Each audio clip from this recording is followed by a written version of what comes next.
What's good, everyone, and welcome back to another reaction video. Today we are reacting to Game Theory solving Raticate's death. Now, I heard about this thing some time ago. Well, I heard about it once and I just pushed it aside because whenever I thought of it, whenever I hear the word Raticate, I always come to this thing I heard where people question if they killed Raticate in the Gen 1 games. And I'm going like, where would they come up with that? I don't remember killing Raticate.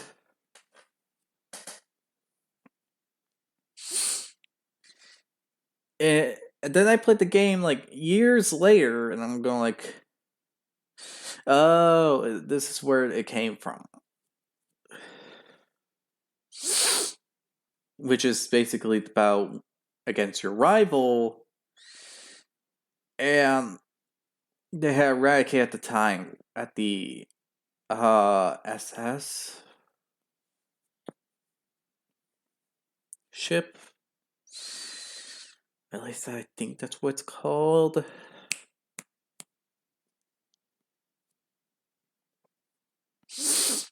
I don't know. Anyway, let's see this whole theory thing. So, if you enjoyed this video, hit the like button down below, hit the subscribe button to support the channel, support the content provided, and so on and so forth. Hit the notification button to be notified immediately when a new video comes out.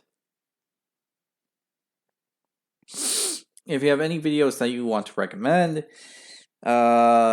it down in the comments down below. And the link to this video will be down in the description below. So if you want to see this yourself, hit the link down below. With all this said, let's start the video, shall we?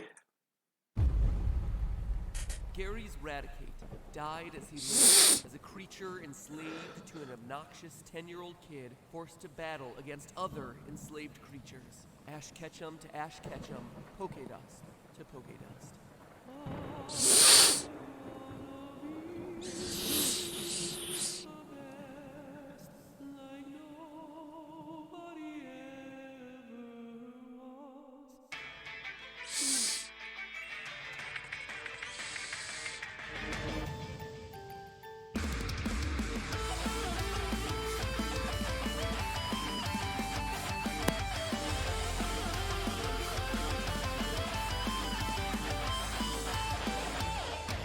Hello, Internet! Welcome to Game Theory, where, let's face it, for as cool as it might seem to live in the Pokemon world, do you really want a 2.5-foot rat to jump out at you the next time you're walking through some tall grass? Seriously, where do you think you are? New York? Minus the grass? According to the Pokedex, Raticate is a 40-pound rodent. Let's see how scared of mice you really are when you find this thing raiding your kitchen in the middle of the night to chew on your ramen packets. But honestly, Generation 1's Raticate would have been a mostly forgotten normal type gone the way of Nidoran and Sandshrew, buried under the more popular Arcanines, Rapidashes, and Mewtwo's, had it not been for one nagging and incredibly dark little detail. The theory that you killed your rival's Raticate. Oh my god, you killed Raticate! So, with Pokemon Sun and Moon taking up 50% of Nintendo... That's something I don't understand. How could they just say we killed Raticate? Like, no joke. I can see where it came from, but I don't see or understand how they would think we killed Raticate. Booth this year at E3, and Poke Fever once again spreading. It's time we prepare for the future of this franchise by solving one of the biggest mysteries from its past. Call your rival what you will, Gary, Blue, Asshat, but around his Raticate is one Oh yeah, I forgot. In Gen 1 you can actually name your rival something. Even an inappropriate name. The That was hilarious. oldest and most infamous Poke theories out there. Still, for all you non-Gen 1ers, let me explain. Throughout your journey to be the very best, like no one ever was, you constantly run into your rival who forces you to battle against his ever-improving roster of Pokemon. As you progress through the game building your team, so does he, adding to his roster one by one. Just like most players, his first new recruit is a Pidgey, followed shortly by an Abra and a Rattata. And also like most trainers, he tends to stick with a core team. In the final battle against him, his starter, along with Abra and Pidgey, are all in their fully evolved forms, with a Rhydon, Gyarados, and Exeggutor picked up along the way and added for good measure. But that begs the question, what happened to his Rattata? We see Rattata in your third battle with him, and the evolved form Raticate in your fourth battle, and then nothing for the rest of the game. Big deal, I hear you saying. Maybe he switched out Raticate for something stronger. And you would be totally right in this assumption, except for 3 key facts. First, And what would be it's those the facts? only Pokemon that goes missing from his team across the whole game. Every Pokemon you see him use throughout your various battles with him makes it into the final roster, except for Raticate. But not only that, in your infamous 5th battle with him, your rival only has 5 Pokemon in his team, leaving 1 slot blank. Even if you don't like your Raticate anymore, having anyone in that empty slot would be better than having no one. So why not Raticate? It'd be like entering a fight with one. Is that really true?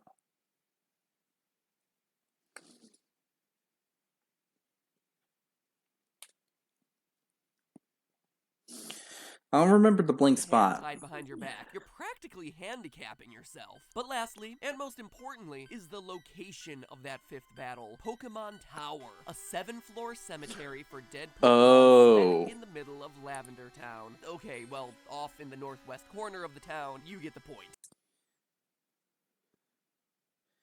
Right.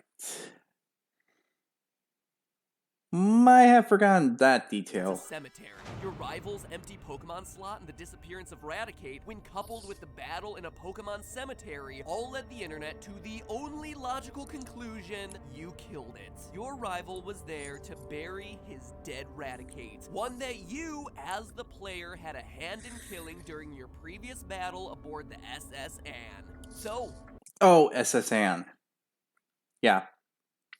That one. Yeah, that makes sense. Are you an 11-year-old animal killer? Today I'm putting Red on trial and coming up with the definitive answer to this legendary mystery surrounding this not-so-legendary Pokemon. First things first, Pokemon death. The Pokemon Tower is supposedly filled with the remains of dead Pokemon, but how exactly does a Pokemon die in the first place? I mean, if Poke theorists are claiming that we killed Raticate, then how did we do it exactly? It seems like such an obvious and dumb question, and yet when you actually look across the games and animated series, you never really get all that clear of an answer. I mean, it is a franchise trying to appeal to younger kids and all, and I don't know many 5-year-olds who are stoked about contemplating their finite existence through the death throes of their Pika pals. Sure, we hear about Pokemon dying, but to the best of my knowledge, we only ever see 2 Pokemon truly die, both by self-sacrifice and both with questionable canonicity. First is Lucario in the movie Lucario and the Mystery of Mew, and the other is Latios to stop a tsunami in the movie Pokemon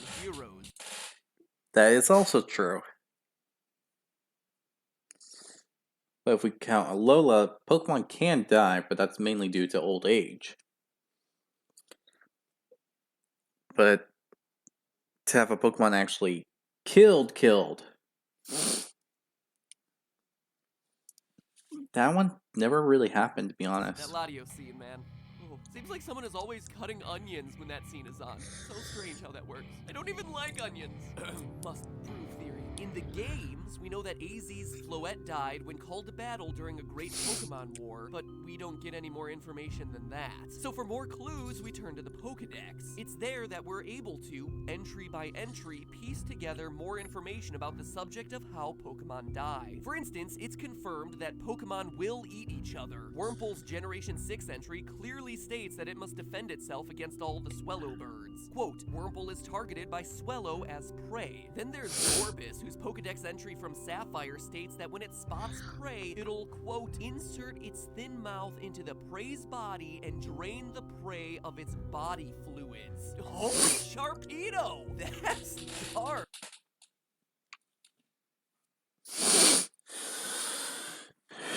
It seems like capturing and taming Pokemon is actually a lot better than actually leaving them in the wild.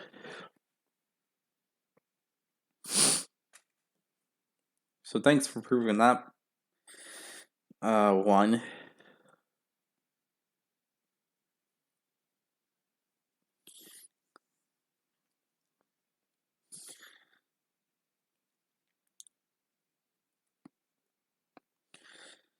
So if that's the case, what about Raticate? So, very I don't clearly, remember Pokemon will eat each other its as entry. predator and prey. Good to know that the next time I'm standing around trying to catch a wild Gyarados that could bite me in half. There are no rules in this land. But that's not all. There's also deaths like Charmander, where we learn, quote, its life would end if the flame on its tail were to go out. A threat we see multiple times throughout the course of the animated series. Finally, there's simply old age, as we learn about from Mr. Fuji and his Doduo in the manga. So the possible causes of a Pokemon death are pretty straightforward. Get eaten, get old, or get sacrificed for the salvation of the planet. You know, just like a typical pet. But then what about damage sustained from battles? The theory goes that your rival's Raticate died because you beat it so badly during your battle on the SS Anne, a ship with no access to a Pokemon Center to heal the Mon in time. And while at first this may seem silly, since in 100% of battles across all generations you cause your opponent's Pokemon to simply faint, episodes of the anime show that battling could potentially be a real threat to the life of these creatures. I mean, look no further than the episode Pika and Goliath, where Pikachu gets hyper beamed at point-blank range by Raichu, causing him to fall into a coma, at which point he needs to be defibrillated multiple times before coming back to consciousness. And also, while we're on the subject here, let's level for a second Ash Ketchum. It seems like every time Pikachu has a real problem in battle, it's always against a Raichu. Always. Could you, for once, save one of your Pokemon to the end of the battle? You know, one that might not be the exact same type as the Pokemon you're trying to take down. You are an irresponsible trainer. Then there's Celebi and That is true. That it does seem ridiculous, but it's a Pokemon Pride thing.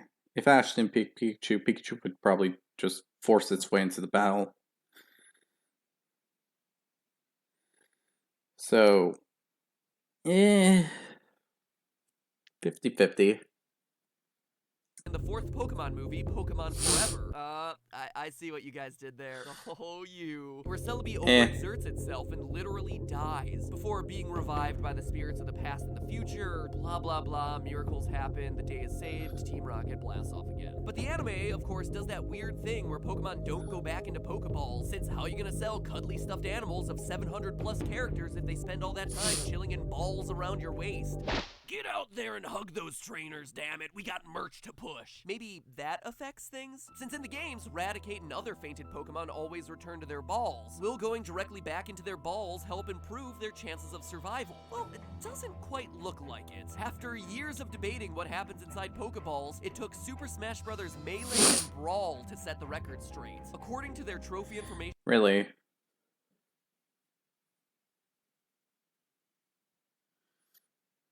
That's weird.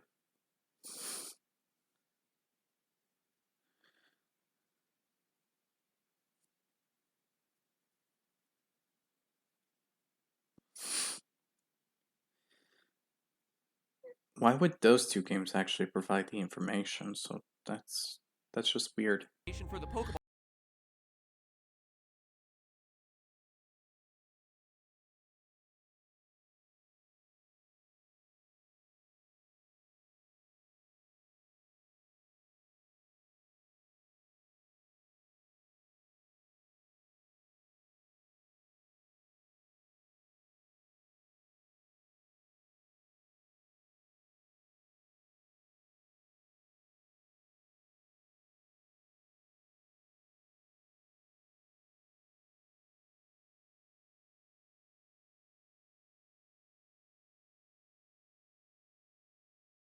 point to yes? Did we truly kill our rival's Raticate? Absolutely not.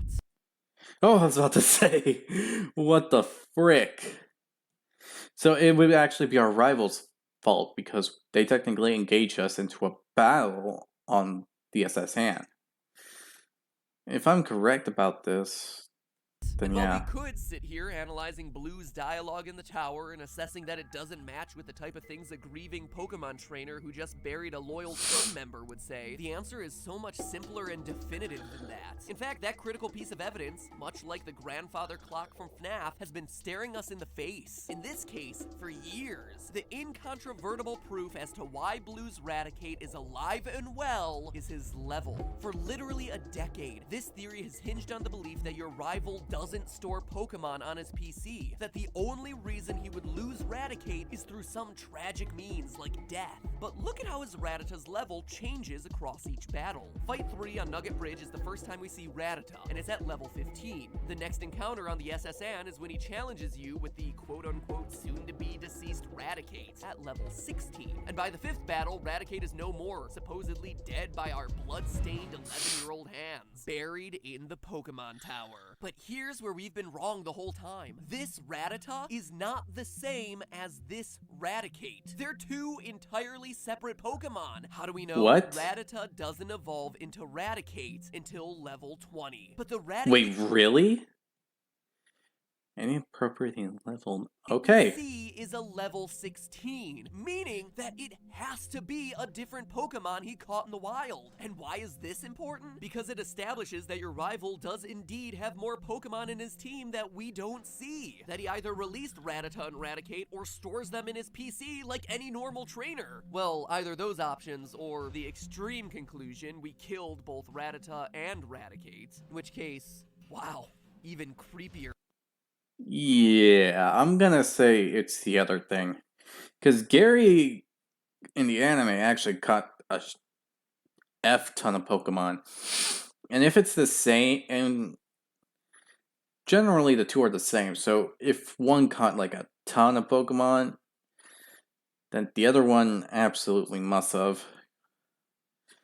Considering if we consider all the levels and all the other variables. Because, like, I don't see how he can beat a electric, a psychic,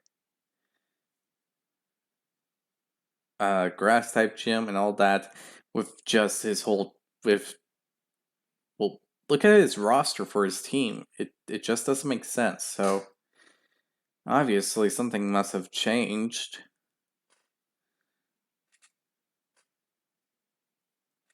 That, or he just got some Pokemon for certain situations and like us, made the best team he could to fight the Elite Four. So yeah, that's probably it, really.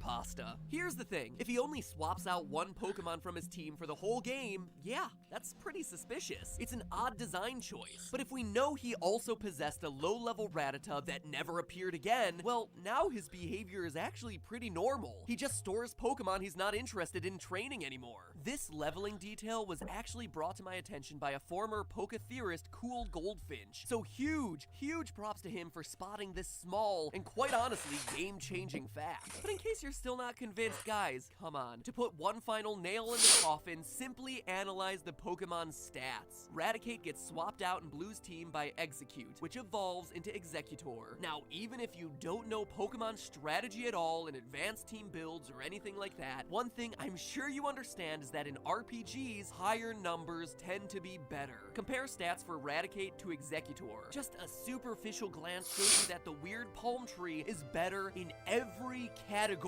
than the giant rat. It's as simple as that. In short, today, Occam's razor wins out. Now, for those of you unfamiliar, Occam's razor is the name of a principle built around the idea that among competing hypotheses, the one with the fewest assumptions should be selected. Occam's razor is basically the idea that the simplest answer is, more often than not, the right answer. It is, quite literally, the antithesis of this channel's motto, where I'll go to whatever lengths necessary to explain away weird gameplay mechanics or deep details that just feel out of place. But in this instance, the internet simply took a lot of admittedly strange details about the battle, the missing Pokemon, the empty slot, the death-filled setting, and extrapolated a bit too far. But this time, unlike other creepypastas where evidence one way or the other simply doesn't exist, this time the truth can't be denied. The levels don't lie. The simplest explanation is indeed the correct one. Sorry, creepypasta writers, but it's time we tell this urban legend. Smell you later. But hey, that's just a theory. A game theory. Thanks for watching. But if you're a fan of the Raticate creepypasta and are in the mood for more, try this one on for size. It was December 1975, and the Lutz family had just moved into their new home on Long Island. But this wasn't just any home. 1 year earlier, Ronald DeFeo had murdered his parents, brothers, and sisters in that house. Room by room, bed by bed. The angry, murdered souls lived on in the walls and rafters of the house. And when the Lutz family moved in, the house wasn't happy about it, determined to get them out one way or another. This is the shocking true story of the Amityville Horror, available as an audiobook right now. Oh my freaking gosh. Where they have over 250,000 Nope. that level difference. Very exciting with a very special guest. I hope your body's ready. What? Okay, that was interesting. But it honestly makes sense, because let's be honest.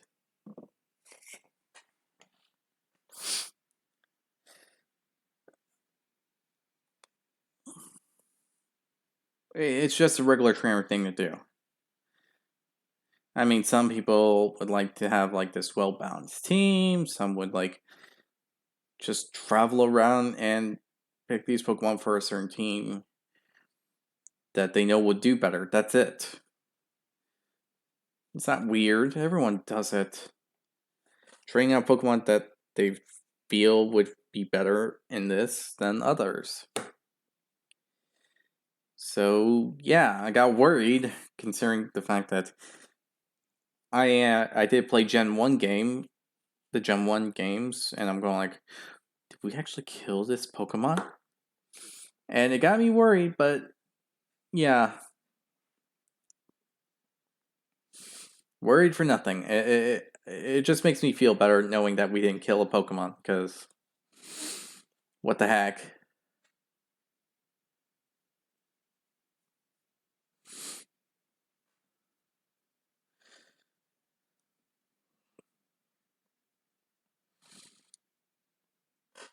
But I am glad that the answer is just like a normal thing, so... I mean, I would say that would make sense, but I tend to do the same thing in Pokemon games. So it would be really hypocritical of me to comment and say that that's false, because I tend to do the same thing, making a team I like, putting Pokemon in and out that I could or couldn't like, so I'm not gonna do that because that's just very hypocritical.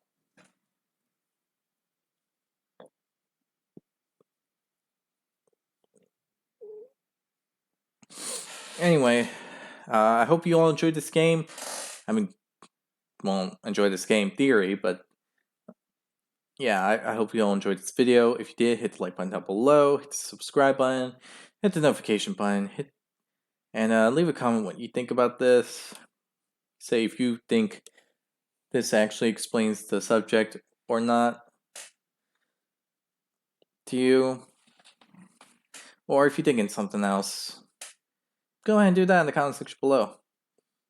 Be sure to check out the original video of this to give Game Theory some love and support for the video they made. Other than that, I hope you all enjoy, and I'll see you all next time. Bye!